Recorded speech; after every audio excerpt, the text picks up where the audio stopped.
안녕하세요. 청주내덕교회 김민웅 목사입니다. 오늘은 사무엘하 17장 1절부터 14절까지의 말씀을 가지고 기도의 응답이라는 제목으로 잠시 묵상하는 시간을 갖도록 하겠습니다. 우리는 사무엘하 15장에서 다윗의 기도를 읽었습니다.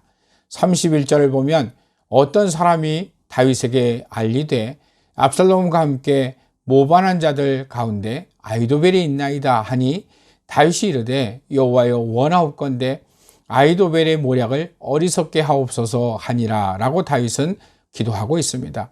얼마나 절박한 마음에 이렇게 기도했겠습니까? 그런데 이 기도가 오늘 본문에서 이루어집니다. 아히도벨은 압살롬에게 충분한 군사가 있으니 다윗을 급습하여 전쟁에 이기라는 계략을 세웁니다. 그의 계략은 충분히 이길 수 있는 전략임을 후세가 그 자리에 있었다면 알 수 있었을 겁니다. 그런데 후세는 아히도벨과 압살롬이 의논하는 자리에 없었습니다. 그러니 그대로 진행하면 됩니다. 그런데 압살롬이 후세도 부르라, 그의 말도 듣자라는 말을 하게 됩니다. 압살롬의 입장에서 보면 아주 큰 실수를 한 것입니다. 그러나 다윗의 입장에서 보면 하나님께서 다윗의 기도를 들으신 것입니다. 이제 압살롬에게 불려온 후세가 할 일은 아히도벨의 계략을 무산시키고 시간을 지연시키는 일입니다. 후세는 자신의 계획을 압살롬에게 말합니다. 다윗을 빨리 잡으려는 계획보다는 신중하게 준비하여 다윗을 잡는 것이 더 좋은 계략임을 말한 겁니다. 그러나 후세는 다윗을 이기려는 계획이 아니라 다윗을 살리려는 계획으로 이 말을 하고 있음을 우리는 알고 있습니다. 압살롬은 후세의 논리에 넘어가 좋은 계획을 벌이게 됩니다. 그런데 이 일이 하나님께서 압살롬을 징계하시는 과정이었던 겁니다.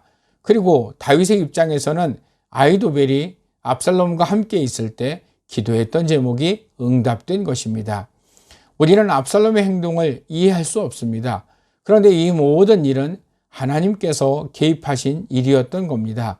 하나님께서 개입하시면 우리는 오직 순종할 수밖에 없습니다. 오늘 세 가지의 기도 제목을 여러분과 나누겠습니다. 첫 번째는 나라와 민족을 위한 기도가 하나님의 뜻을 구하는 기도가 되게 하옵소서.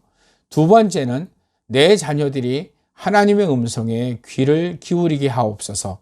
세 번째는 기도가 응답될 줄 믿고 기도의 자리에 서게 하옵소서입니다.